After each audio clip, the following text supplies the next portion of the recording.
All right, I'm Holden Turner. And I'm Michael Robertson. And this is our progress so far in making this engineering bipedal robot that we're going for. So our inspiration for this entire project was this picture we found of a toy robot.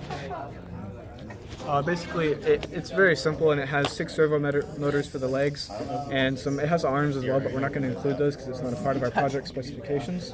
So what we're going to do is we're just going to use our servo motors here. We have a bunch of these small SG90 servo motors. They should work fine, and we're going to try and make it as light as possible by 3D printing all of our joints in between each one.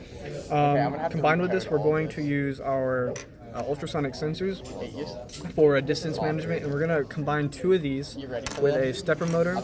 And so this stepper motor is going to be turning back and forth all the way around, and these ultrasonic sensors are basically going to give us data on 2 opposite points, and it's just going to rotate around and give us like a radar effect almost with our distance, so we don't run into anything.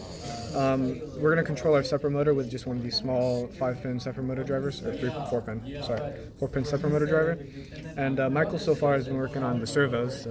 So what we got going on is we're experimenting with the servo motors to make sure they can work with the ultrasonic sensors. So right now we're just kind of making them spin in certain directions at certain speeds to see how they work exactly. And then we'll figure out how to hook it all up later. Michael's also been doing some work with the ultrasonic sensors, just testing them, making sure they all work, and that we understand how to use them whenever we need to make the final code base.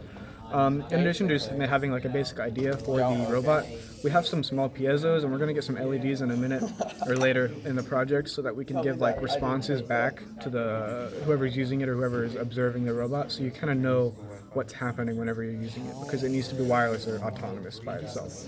And so yeah, that's what's happening so far.